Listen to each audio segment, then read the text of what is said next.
Welcome to Cut Daisies and Unicorns. And I think we're still on Season 9. Season 9, I believe this is going to be Episode 7. Is that a fair assessment? Are we on?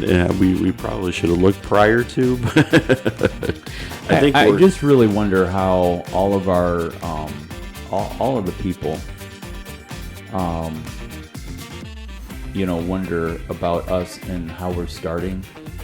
Like if they're like, great, this is how this starts out. You guys don't even know what you're talking about. Well, we actually do know what we're talking about today. We just don't. The one thing we didn't check on was where we're at. And why is that? Because we've taken 2 weeks off. Travel issues, right? And me being not here. And then, and it's been interesting trying to be able to coordinate time frames. As the kids say, it's been a hot minute. It's been a hot minute.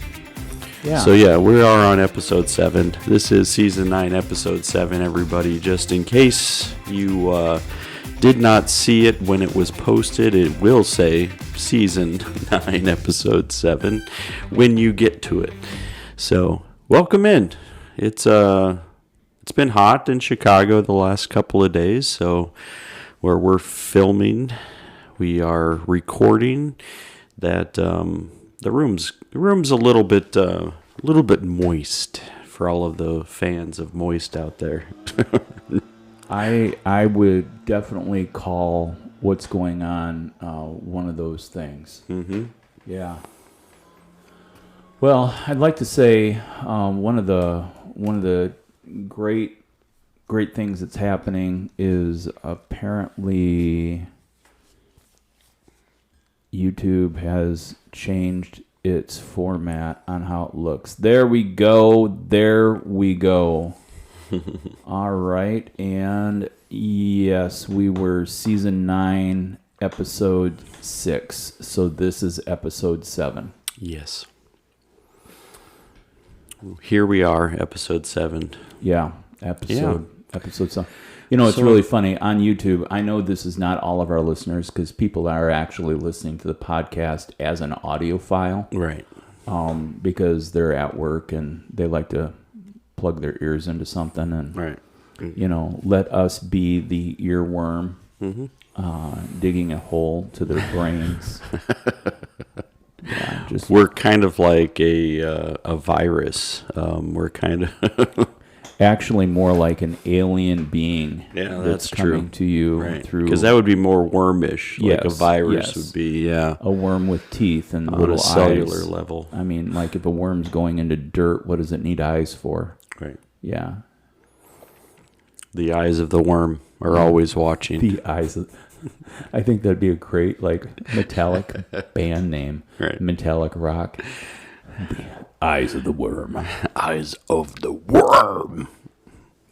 Worm. So, typically, I mean, we've got anywhere from 20 to 30 followers. I mean, there's 42 followers on YouTube. Yeah. And being in season 9, I mean, we kind of been around doing this a little bit. We have. I mean, I think... This will be, 2 years? Yeah, I can't even keep track of it based on time. Yeah. My point being that so much nothingness generated 2 views. But absurd conspiracy theories. Yeah. Even though we were kind of at the end of conspiracy theories, we got a really strong listen on establishing conspiracies, right? Yeah. But absurd conspiracies got 112 hits. And then we're back to 3. I would say it was similar with the audio. There was a jump in the absurd. But we actually had more on the nothing than that. So really? Yeah. Nice. So my mom just had to laugh. Shout out to Marilyn Coble. yeah. Yeah, she just laughed. She's like, Steve, I don't know how to tell you this, and I'm putting words in my mom's mouth right now. This is my paraphrase. Your framing of I your received mother's it words. into my reality. My reality just moved into this place of like, Mom, these are the words that I'm hearing you say, whether you said them or not. I apologize. And by apologize, I just mean that I'm going to interpret it the way I heard it. But she was like, yeah, you and Phil have the ability. You successfully talked about absolutely nothing. Thank you. Yeah, I mean, that was the goal. So Phil and I are starting out the episode, and we're as far as we're doing a little bit of we weren't pre-gaming. We were doing a pre-show, just kind of, hey, where we're going to be at. Right. And he's like, I'm like, what do we talk about? He's like, I don't know. I'm like, well, that's perfect. Let's do that. Phil looks at me. He's like, talk about what? I'm like, what we don't know. What we don't know. Like chaos and everything that we don't know. So this is our bridge into us fumbling around to grab a different topic someday down the road. But we're going from nothingness to chaos in what we don't know. Mm-hmm. Yeah. Yeah. So we have our topic already laid out for us because, as you know, if you've been listening to Cut Daisies and Unicorns for any length of time, there's lots of things that we don't know. It's true. So it's going to be a full episode, but we're also trying to be able to work into the sweet spot of the listener, right? The ones that are watching, the ones that are pulling up the audio, and we're saying there's a sweet spot for when people are listening and when they jump off. Well, and the amount of time being able to, like, on an attention span, which I'm okay if you want me to heighten my ADHD. Mm-hmm. I don't know that I really have that. I can sit still for most time, but I can definitely be a plate spinner, moving from topic to topic to topic. And if you need me to ramp that up so I bounce more, keep people interested. Yeah. The problem is if I lose them. I mean, because I've had the glossy stare, like when I get into something and then I move to something else, and I've just lost people. Yeah. So, we got a little bit of room for. So, how was the break in between? Any exciting things happen in the Kobold universe? The Koboldverse. The Koboldverse. Yeah. At least in this version of the Koboldverse. Well, I mean, I've been on a 6-week stretch of being a professional hostess with the mostest. And so it all started 2 months ago when we jumped on a plane to go down to Dallas, Fort Worth area, and we got to see Michaela and Adam. Shout out. Hello, Adam. I'm glad your Bitcoin came back. He sent me it was on the rise again. He sent me a text the other day. Well, at the low, it was like $10,000 a coin, and now it's back up to $30K. Oh, wow. Yeah. So, I mean, but then I asked him if he bought. I mean, dollar cost averaging would say that is the time to buy. Like if you're going to drop, that's funny. Drop some coin on Bitcoin. Right. People are like, what just happened there? I made a joke in my head to myself that I was laughing at, right, and knew that it was going to be a really bad dad pun. And so then what I did is I paused for effect. Right. Yeah. And so you could laugh out there in between. Yes, exactly. Pause for laughter.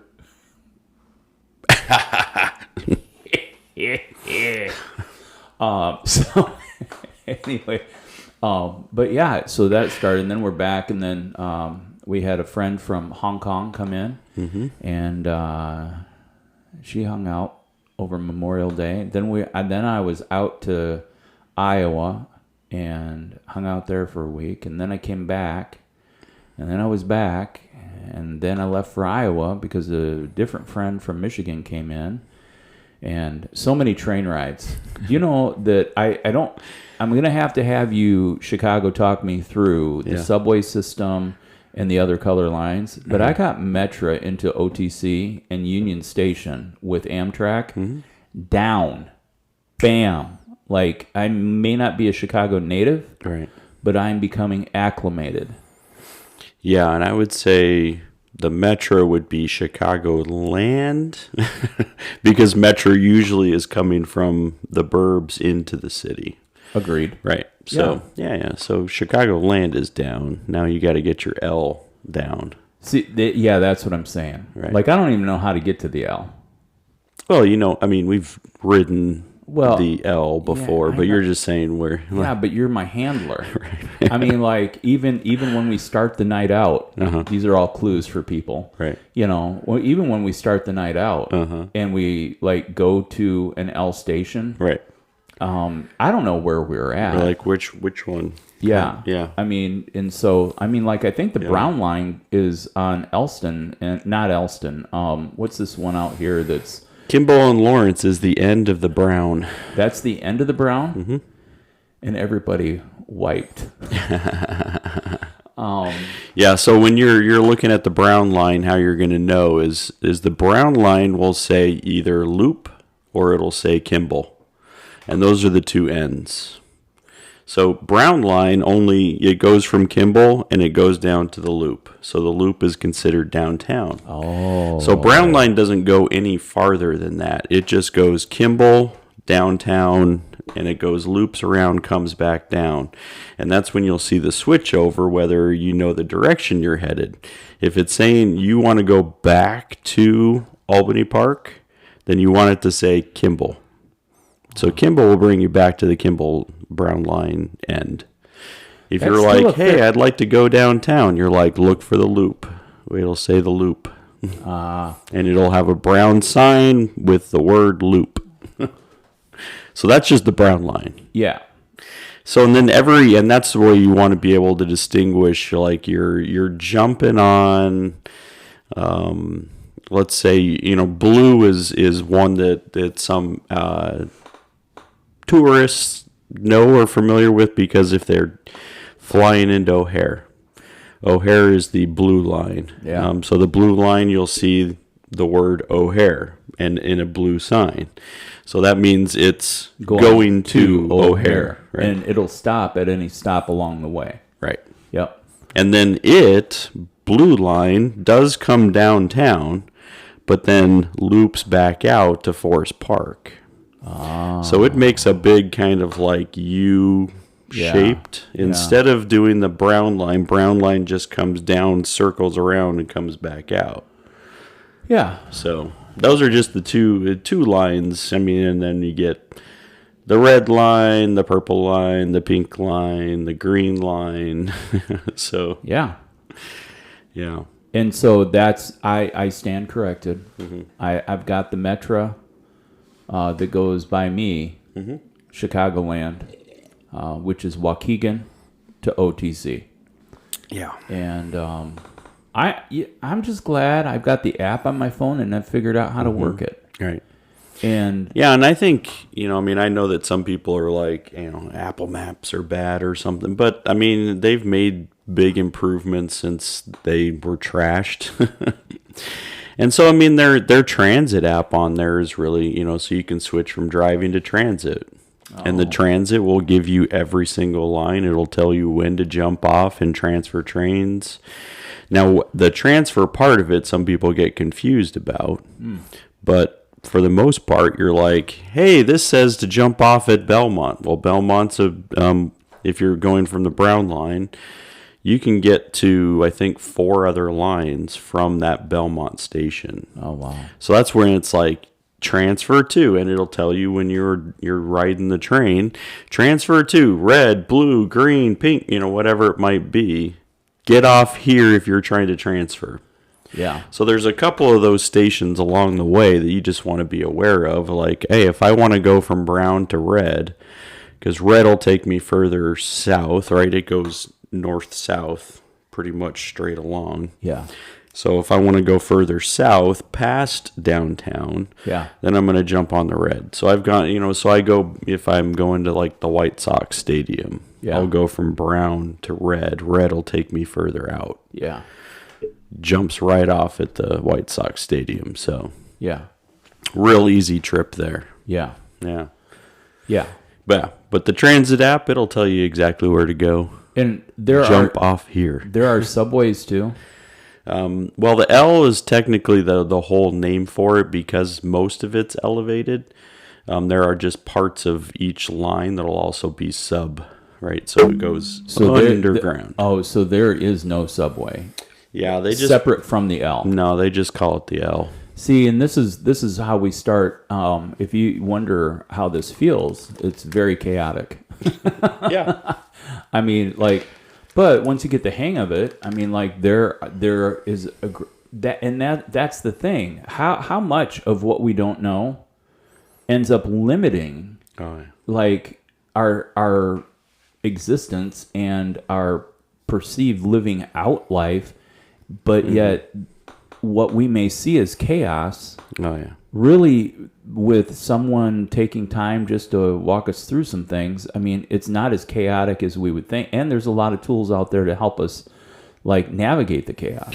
Yeah, and I would say, because, and this is where it gets real tricky in the city of Chicago, is, like, you get to places like... Tricky Dicky? Some places downtown, yeah, your GPS stops really working. Like it looks like it's working. It's telling you turn right here, but like it's not taking you in the direction you want to go. Right, agreed. Because the GPS loses its signal, and it's like I think you should go this way, but and it's the same thing when people are trying to do the walking, right? And sometimes like it happened. Couple of weeks ago when we were downtown, Heather's like, it's supposed to be right here. I'm like, well, you got to actually look at the map. Like, this is telling you go straight, and I'm like, when we should be taking a left here. You just have to watch the map more than you have to listen to the directions. Yeah. We got I remember, I think it was the first year we were here, we were driving downtown. We went down into, as any Chicagoan might know, into Lower Wacker. And that you'll also lose your cell phone signal down there. So Why? it's underneath like concrete, right? So up above Wacker you get like where the lake is.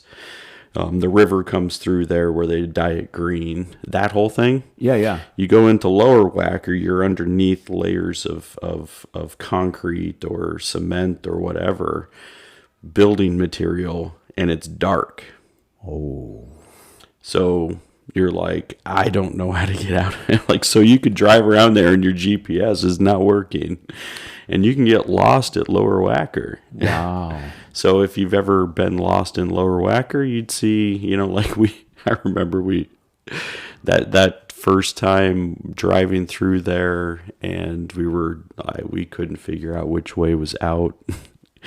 There was some homeless gentleman sitting there, and we had just eaten some Chicago pizza, and we're like, hey, do you can you help us get out of here? And they're like, yeah, we can help you get out of here. And you're like, well, do you want some pizza for your journey? He's like, I'm gluten free. And I was like, wow, seriously, okay, cool. You met a gluten free homeless guy. Right. Wow.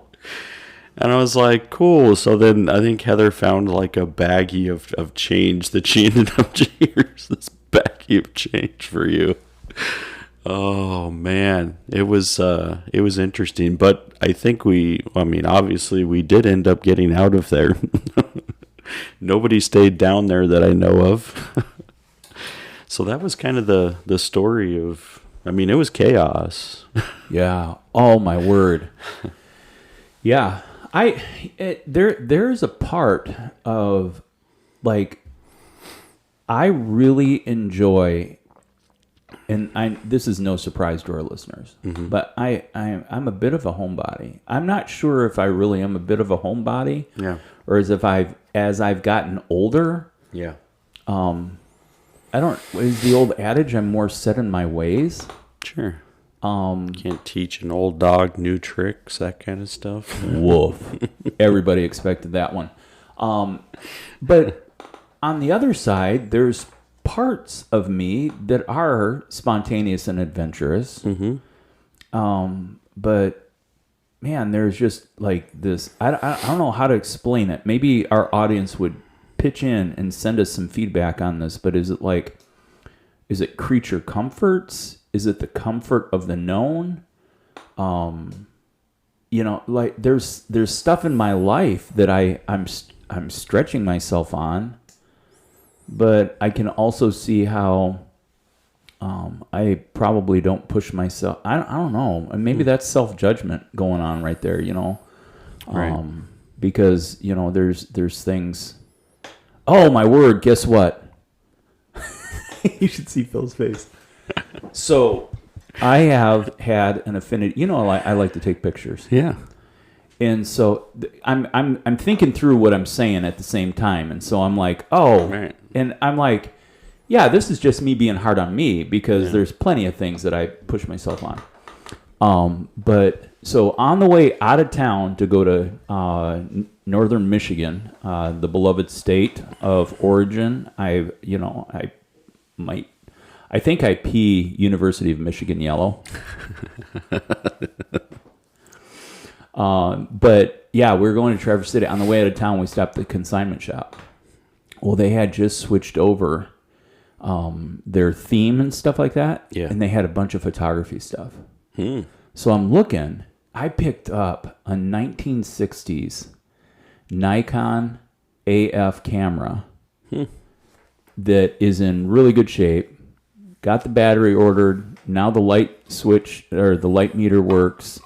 But this is like all pre-motorized cameras. Oh. And so, but for analog film. Wow. Now, Can you still get analog? oh film? yeah, Okay. yeah. One of those questions. I mean, and people know that like Polaroid. There's been a resurgence in Polaroid. I got a bunch of Polaroid cameras. I got a bunch of Polaroid film that I'm not using. And, and just, yeah. So I added that to my collection.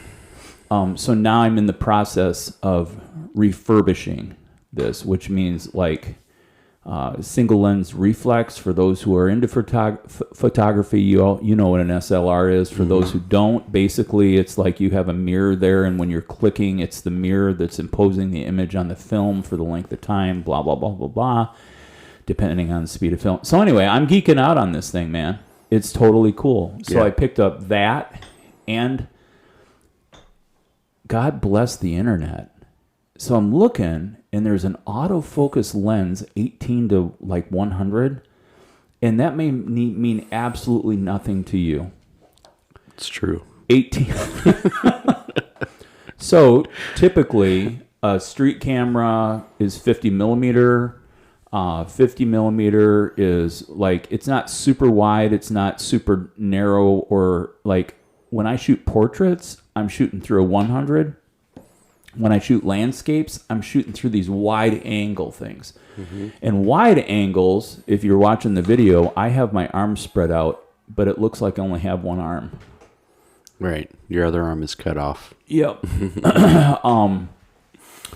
But so anyway, this lens, $45. Well, I Googled it, the lens. Yeah. It's selling on eBay right now for $350. Ah, That was a good find. that was a good find. The $45 camera body that I bought, I could have gotten it cheaper, but would have had to pay for shipping. Yeah. And if I could figure out a reason to use slides, there was a slide machine there. Old school. Right. Old school slides Right. and carousel. Oh. And so, and there's been some really, really cool with all of the technology with computers. There's been some really cool things that people have done with, like, people just throw away their old slide machines and carousels with all of these old vintage pictures that are in it and stuff. It's some pretty cool stuff that's out there. But anyway, so geeking out, yeah. So I got a film camera, And I like to shoot black and white. Mm-hmm. With that, I am not Ansel Adams, nor am I MC Escher, but I am my own version of this. And you know what? This is crazy. Mm-hmm. I have my Central Camera t-shirt on today. Do. So apparently, subliminally, I've told myself that I wanted to tell that story. Mm-hmm. But it's there. Yeah, my problem with dealing with the unknown is I've got so many things that I don't know about that I'm trying to experiment with. I run out of time to experiment. Oh, man. Oh, man. Oh, man. So then I become chaos for people in their lives. Wow. Yeah, chaotic people. I think that's when you're thinking about chaos, you know, it always seems external, right? But I mean, there's also internal chaos as well. But you know, it's the things that you can't always predict. I think is where it becomes a little bit more of the chaos, is where you're saying, like, I can't predict. And so if somebody can't predict you, like, you could seem chaotic to them. Like, I can't see how you're going to, you know, how are you going to be from one moment to the next? And people are like, I can't get you. Like, it seems like this, and then all of a sudden you're the opposite of. Yeah. Webster says chaos is complete disorder and confusion. Yeah. Which confusion leads to our short leap into what are the things we don't know. Mm-hmm. You know, but confusion really more, they use it in context. Snow created chaos in the region because of an influence coming in. There was chaos. Yeah. Can we go back to a pandemic memory? Sure. Why not? What was it like trying to get toilet paper week 3 into the pandemic? Right. Luckily, I think I had some stored up anyway, so we were actually good through the real deep, you know, the deep tissue, the deep tissue issues, the deep tissue issue. Yeah, I think we had a 1.5 Costco one. Nice. So, yeah, so we had just gotten it before the mass chaos hit. Yeah, it's true.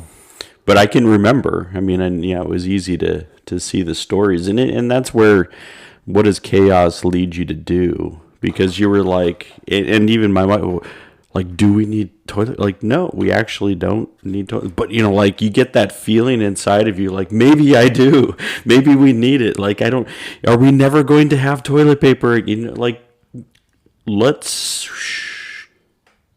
get centered a little bit instead of running with the chaos. Well, and that takes me to the place of how do you handle, like, things that are going on in your life when life gets chaotic. Right.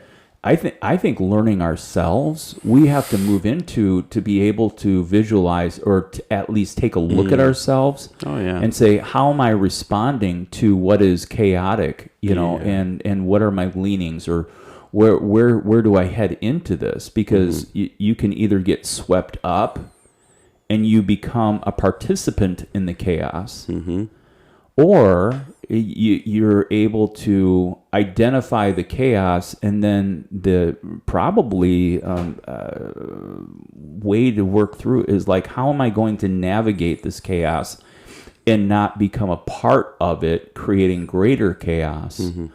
And how can I navigate through this chaos in a way that allows for me to be able to, you know, I don't know, just be able to survive the chaoticness. Yeah, and I think that is it's a perfect thing for us to be able to try to do, because I think lots of responses to chaos, and we've already mentioned, so sometimes in the mass chaos, we get caught up in it, and then we become chaotic ourselves. Sometimes it's the complete fleeing of, right? Just complete abandonment of everything, right? You can go that direction too. Sure. Right? Or you just like run around trying to grab control where control can be found. Right. And that can be really fleeting and difficult as well. So I mean, you get lots of responses, to mass chaos, and but even we look at, as you mentioned, the kind of personal, right? So my life is chaotic right now. Not the world is chaotic, because you can always find chaos in the world. Yeah. That's just a simple fact. Well, yeah. Right. I mean, But, it's true. So then you're saying, but when my life is chaotic, what am I doing? Yeah. How do I find a sense of balance? How do I find a sense of direction when chaos is occurring? Because it's saying everything, right? So my life is chaotic, meaning I can't predict anything.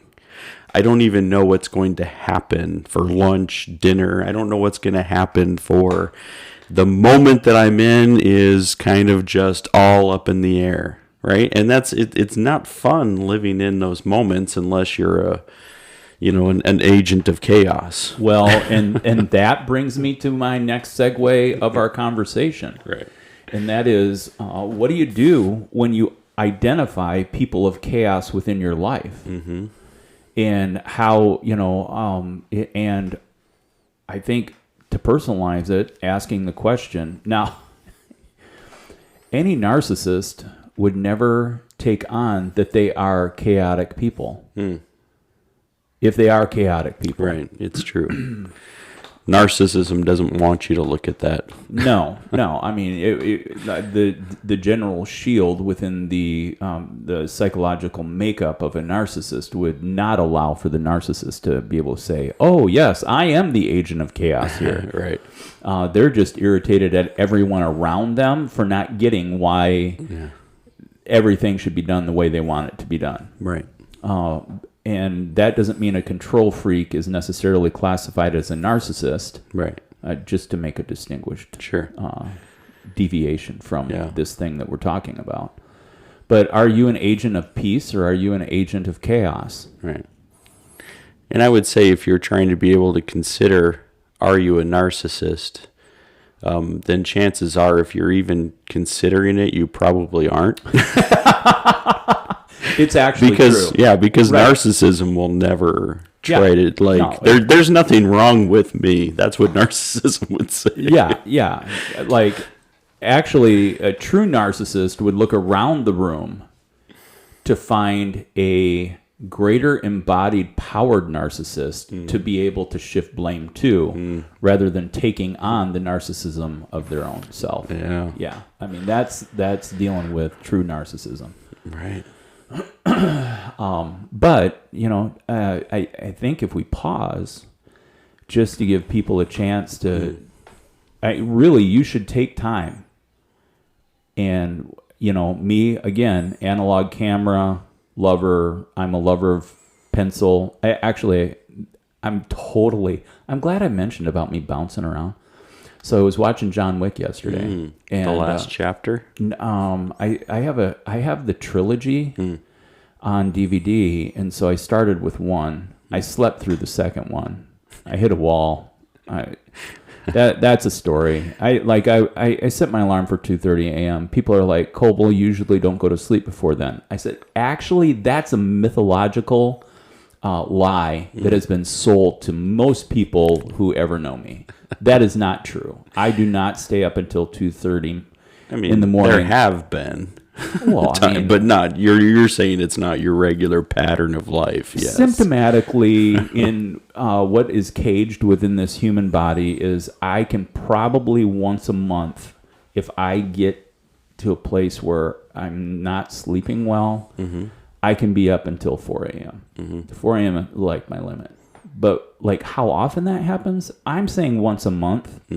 I don't know that it happens 12 times a year. Maybe 4, maybe 6. Maybe every 8 weeks there might be a stretch where I'd be like, all of a sudden, I'm watching some show I am interested in, and just keep going. I just keep going, and then ultimately I'm considering what my next day holds. I'm like, do I have a day to write off as I'm living my life right now, and it doesn't matter what I do tomorrow? Yeah. But yeah, and there's no impending like major deals that have to be brokered going on. And so, but John Wick, I mean, it's like, yeah, he killed 3 guys with a pencil. So I'm saying analog. You can be analog with a pencil or pen and paper, but take time. Are there people who are creating chaos in your life? Yeah. Creating chaos and being agents of chaos are 2 different things. That's another thing we have to distinguish, because when you're in relationship within community, you have to consider, this goes to Cole's rule of thumb 101. Seek to understand before being understood. Mm-hmm. You don't lead with, my life is chaos and you are the source of it. Right. I mean, I can give you a list of 3 other things not to say, or 2 other things to make the list 3, because I don't like the number 4. But, really, take a look and what is stirring it up? What's stirring the strife up in your life? And I would push for, if it's outside sources, pull a Bob Newhart. Just stop it. I mean, really? Yeah. Right? You got any thoughts on that? Yeah, I have. I have a couple. Go. So the first one, it would come from a show as well. And when I talk about chaos a lot, what I would do. And I use this reference quite a bit because, one, it's still one of my favorite shows, even though, yes, I didn't like the finale either, but Lost, right? So there was a season in Lost where they were like, it was jumping around, right? It was like they never knew which time frame they were in. This is chaos. Yeah. You were jumping around, and it was actually starting to break them, right? So... and one of the characters, they were looking at and saying, like, what's the constant? And sometimes it's really good to be able to figure out, especially if you are in a chaos storm, like, what's your constant? What's something that you can zero in on and saying, this thing, even though there might be an ocean of chaos, what's the thing that's unmovable? Is there something that's unmovable? Yeah. Is there something you can attach yourself to? Like that sea of chaos, we have to be able to say, what's in the sea that there can be something that's stable? Well, let's, looking at that imagery and saying, well, maybe there's an island in the middle of the sea, right? That the land is elevated, and you can say, hey, you know what, this land is, even though the waters may be chaotic, I'm going to plant myself on this island. That might be something. It might be something like, hey, this giant rock that's sticking out, right? Find a constant. Something that's going to be stable in the midst of it. And you might have to spend your moments saying, what's my constant? What's my constant? And it's going to be hard, especially if you're trying to do that in the midst of chaos. Sure. Trying to find a constant, but I would say outside of it, try to understand what your constant is. And if your constant, might be a person, right? And you're saying that person is stable, that person is, sure, partner, whatever it might be, right? That you can go back to and say, I know that they're going to be there. And hopefully that person is going to be a stability for you, right? So basically, you're bringing in how my filter would filter the art of elimination. Yeah.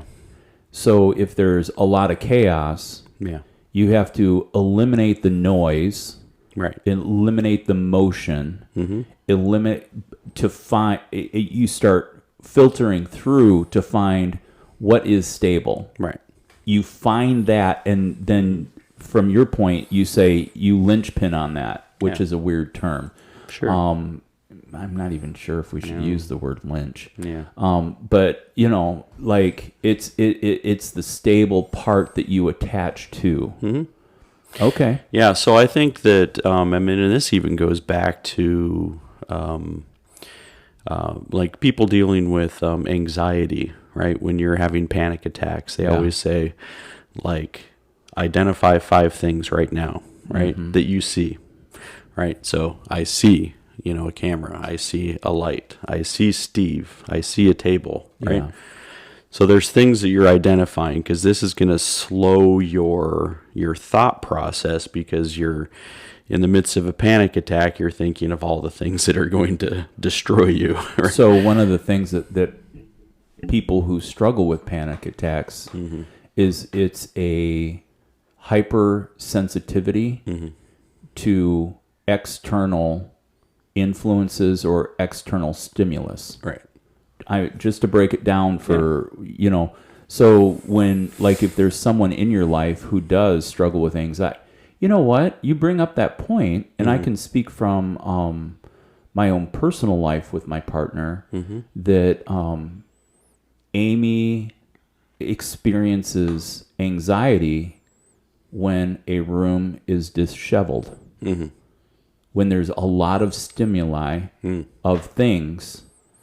Like, if I ever want to make her day, I just make sure that the kitchen countertops are all clear and clean of all clutter. Yeah. Like the extra things that shouldn't be there. Yeah. Like the little music box speaker, the Bluetooth speaker, and the pens and the paper list and all that other I eliminate that, and that clearness decreases her anxiety about what's going on in that room.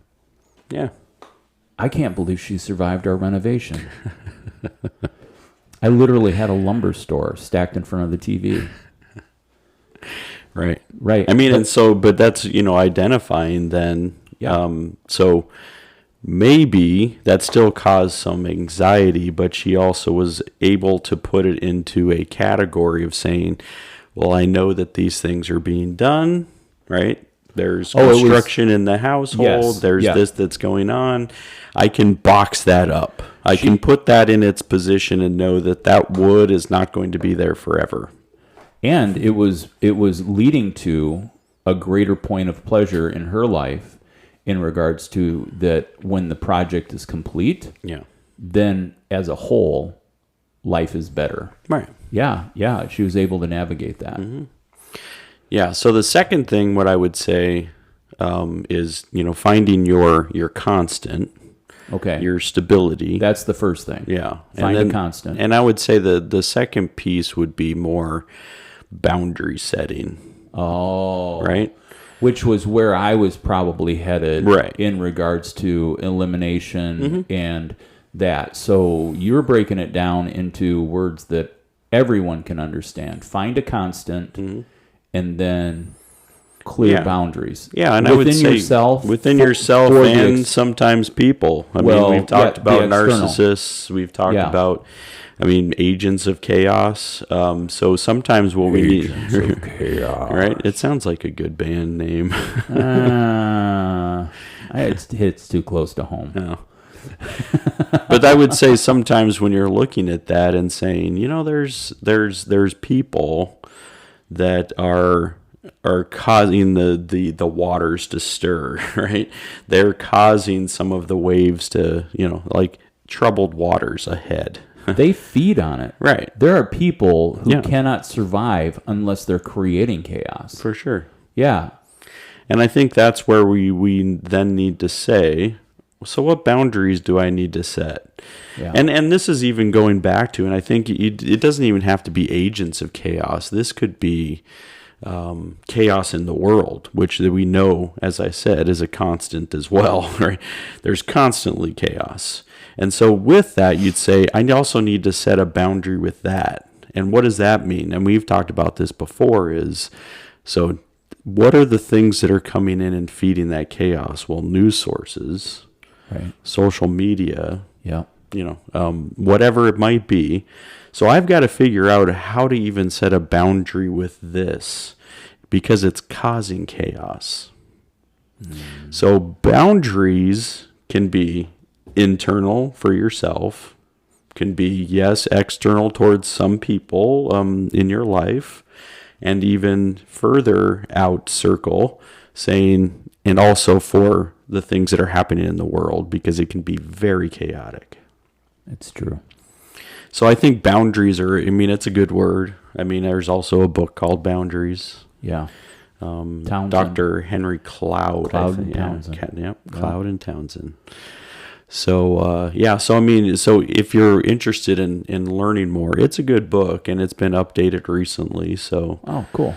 so there's another edition of it. But, so I mean, I would send people in that direction if you're saying there's more chaos than you're comfortable with trying to be able to navigate. Then I think boundaries would be a good thing for you to be able to explore. Yeah. It's one of those things too where I would push people into asking this question, or I would push people by asking this question. And that is, what are you doing for yourself in regards to creating systems of stability? Mm-hmm. And so a lot of times life can get boiled down into caring for other people and other people's needs, or taking care of responsibilities that are external. For example, if you're listening to the podcast and you have a job, Mm-hmm. probably one of the things that sets you into a regimen or routine within that job is the expectation of what time you start work Mm-hmm. and when your workday ends. Yeah. Now, not everybody has that luxury. Mm-hmm. There are a lot of jobs out there that and actually when I was reading a job post board and stuff like that, I mean, like, there's a term, and the term escapes me right now, Mm-hmm. but it's basically like, hey, you're being salaried. So this, and I think even at Glory Day, my salary was based on a 55-hour week. So they're already setting it pretty high. So, like, I mean, it's above the national average for full time. right. But it was like my hourly rate wasn't set at an hourly rate for 40 hours. Mm-hmm. It was set at like how they calculated whatever and stuff was like, I was like, I make more an hour than that. Well, then I looked at the factor, and I think for it to work on the balance sheet as people read it, they pushed it to 55 hours. And so, I don't know how accountants do accounting stuff. I mean, I'm not that. But, like, I'm going to get up in the morning. I'm going to take a shower. I'm going to get ready. Why? Because I'm due at work at 8 a.m. or 9 a.m. or whichever part in between that. Oh, it's 4:30, 5 o'clock,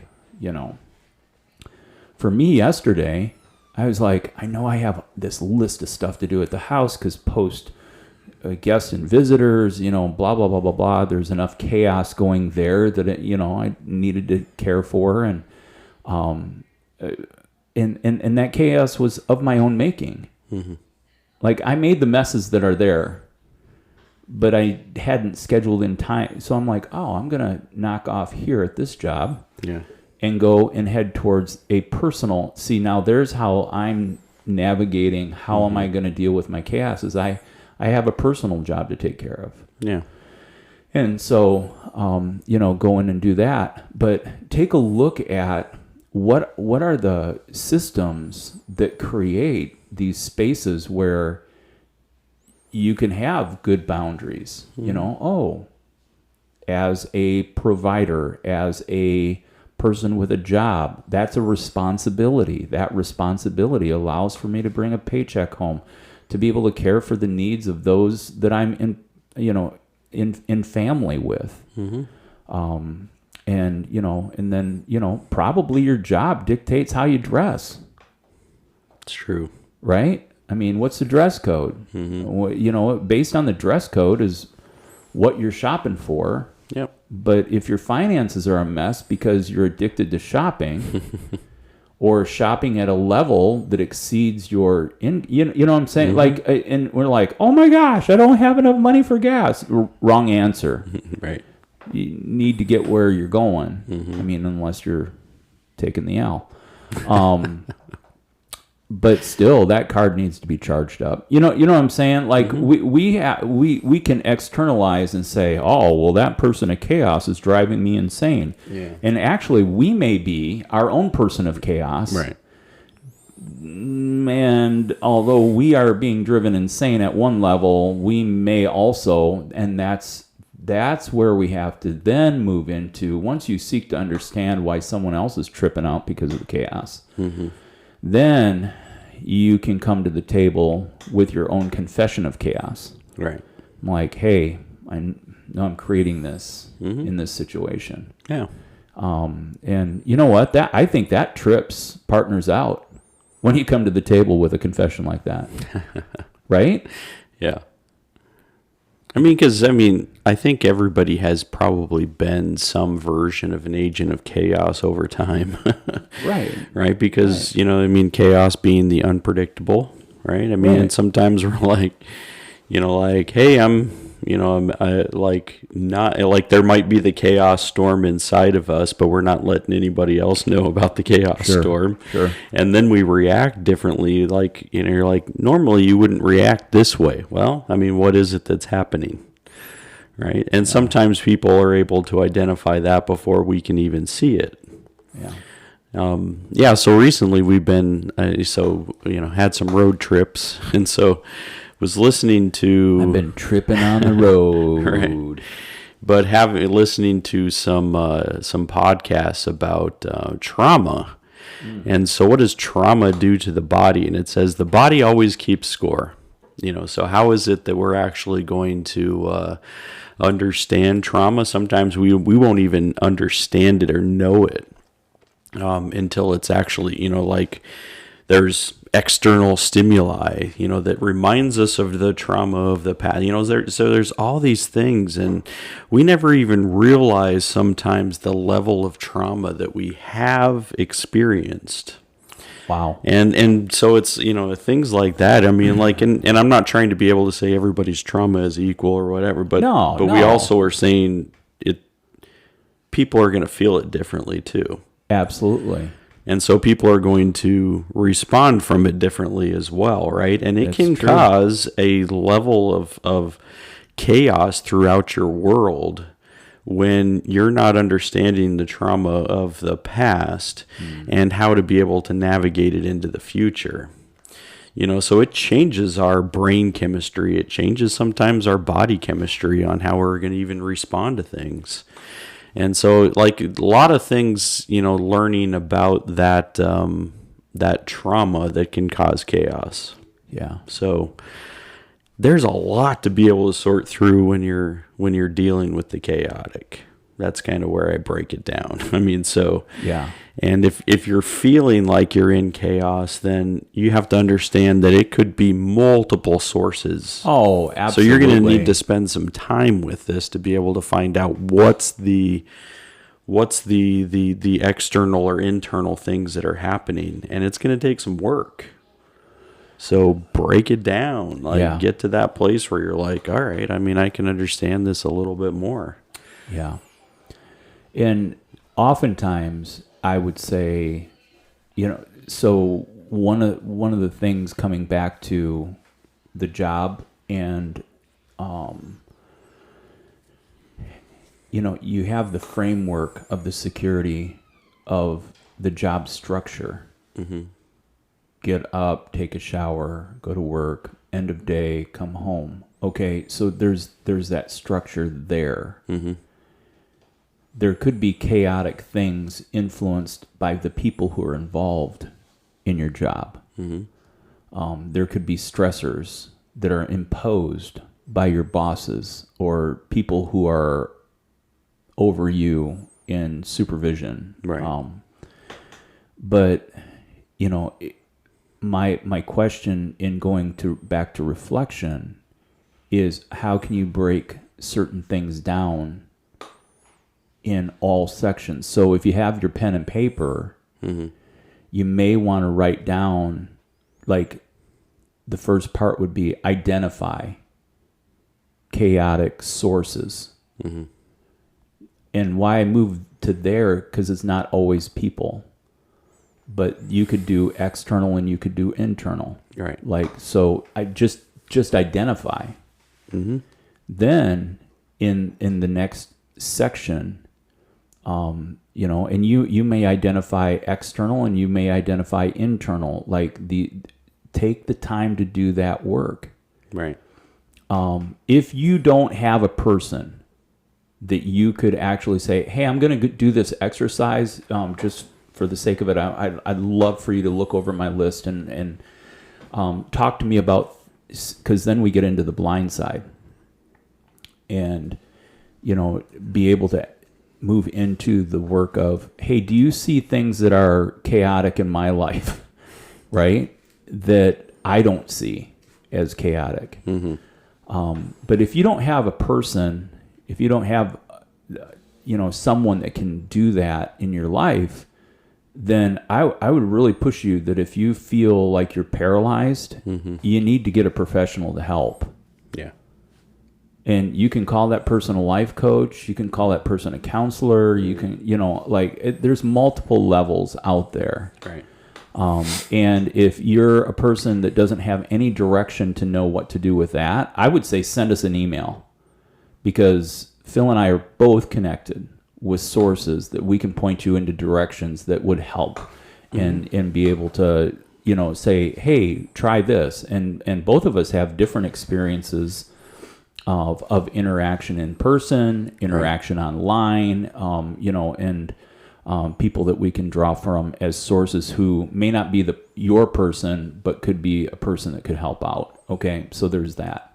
Yeah. But then in that work, then you have to ask the question, and this is a tough one, and you may or may not be able to come to a decision, because if you're paralyzed, decision making's hard. You know, where the question is, what of these things can be eliminated?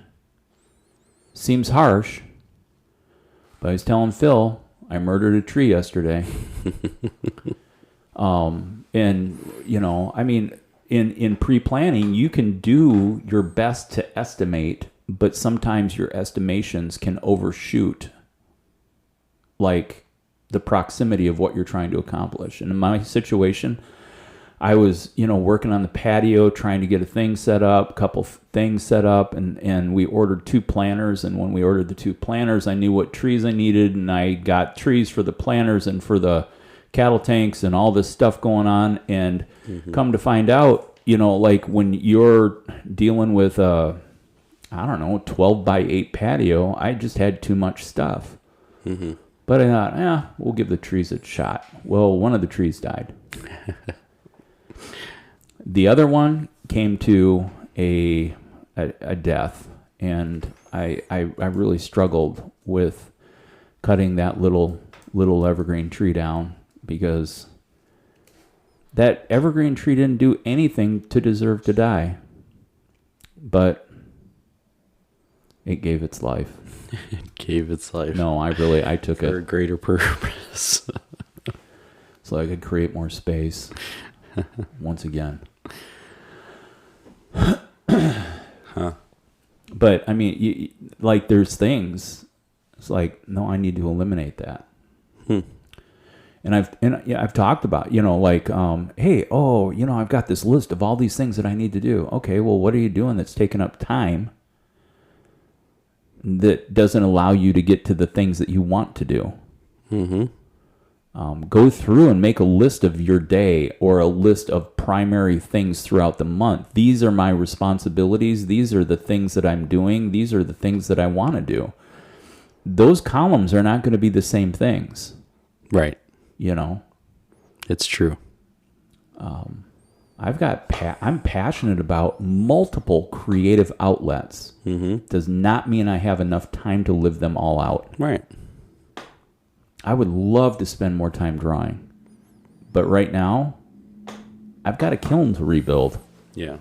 And so you could make your pursuits even chaos with so many of them. Oh, Or you can say, you know what, like this is where I have the capacity. right. Right? Instead of living in the chaos and saying, oh, I'm going to go every which direction and no one's ever going to know, like, well, what end is there? But if I stopped watching TV in the evening, I could probably pursue another creative outlet, right? Right. One of the things that I find that is very stimulating to my mind and to my mental health is reading. Yeah. I really like I notice a big difference in how my head works with interacting with others when I'm reading something that's meaningful to me. Doesn't mean other people get it. Right. But if I'm reading a biography, oftentimes I'm reading a biography about a musician or a producer or, something like that. But see, that's inspiring to me. So I'm drawing from their life experience and it inspires me to keep pursuing. Right. Or, I can flip it around that, I just really enjoy a good fantasy / science fiction because my head's there. It's always been there. Isaac Asimov, it's always been there. And why? I have no idea. And you may say, I don't get iRobot and the 3 Laws. That's okay. Yeah. Neither did Will Smith. Or the executive producers. Yeah, but what is it for you as a listener? What is it for you? And, and then you have to take in, and I think this is another thing, seasons. There are seasons of chaos that lead to change. There are seasons when things are permissible, and there's seasons when things aren't. It just gets down to I have different levels of responsibility in different seasons. So, with that. Yeah. We started out saying we were going to talk about things we don't know, but you and I have both been parts and had much chaos as a part of our lives, haven't we? Yeah. Self-induced. Yeah, some of it. And externally induced. And externally, right? So, and that's the reason, when we jump into a topic, sometimes we have a little bit more life experience that we're trying to bring to the table. Yeah. It doesn't mean it's the end all. It does mean that, hey, if I'm experiencing this and I don't know what to do with it, there can be some help in there. Yeah. So it just means that you're going to have to do some work, right? And that's not always, people sometimes want an easier fix. Just give me something that I can take, or give me something that I can do right now that it will end it. This is not a Neosporin and Band-Aid thing. This isn't, definitely not a Band-Aid fix. And so, that kind of work really means that you pick up the remote and you shut off the TV. Yeah. I mean, if your partner or family is watching TV, what I would say is, you can try to do the work while you're there, but the reality is you're not present with them if you're doing the work. So just take time to politely excuse yourself for 15. I would break it down into 15-minute stretch. If you say, I'm going to take 15 minutes and start this out, do it for 15 minutes. 15 minutes might lead to a half hour, right? But it's a bite that you can grab onto. Sure. And just commit to that for 5 days. Don't think about it as a month at a time or whatever, but just 5 days. And I think that then, and if you get to the place, if you're like, well, now what next? Send that question to us, and we can take care of that on a personal level. Right. Handcrafted to your individual situation as you're navigating that. But, chaos, and there's the other part. It doesn't matter what we do. There's going to be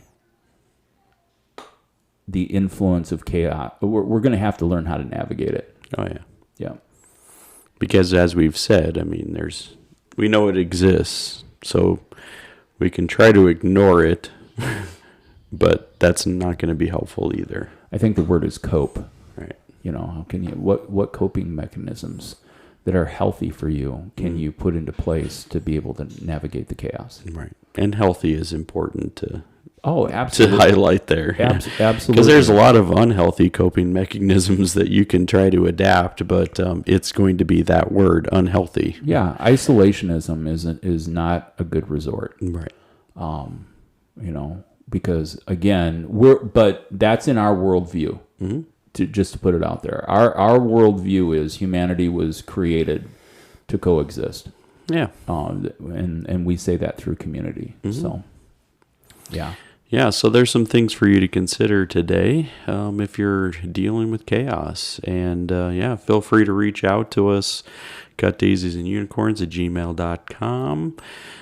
There's also our Twitter. There's also our Facebook page. Instagram. I don't know. Are not we? Really. I was going to say, I think we might be signed up. But we're signed up, but we're not active. Right. I'd like to drop this as a teaser for our next episode. Yeah. I'd love to get into a conversation about deity, higher power, and the theories around named gods. Mm-hmm. Sounds good. I mean, basically, some of the things that we're talking about comes out of some 12-step work. Mm-hmm. Some things that we're talking about has to do with people coming to a place where they're not able to handle their own situation on their own. Mm-hmm. Life is unmanageable. And so I think that would be an interesting going from chaos and into creative creator. Mm-hmm. And we can have some influential words from Rick Rubin come into play, and I think that there would be some great twists in regards to the similarities of world religions versus adhering to, and how can you work out. And I think people would love to kind of pick at our brains a little bit of how do we navigate what we do know, what we're willing to have faith in, versus the options that are out there. Sure. Doesn't that sound like a great conversation? Sounds good to me. I mean, we've dabbled in it, but I think that we're probably... See, we continue to evolve ourselves. You just had a birthday. How old are you? 45. Oh, this one's got a 5 on the end of it. Mm-hmm. And you know what? Yeah. That actually tips the scale. I didn't realize we were already there. Yeah.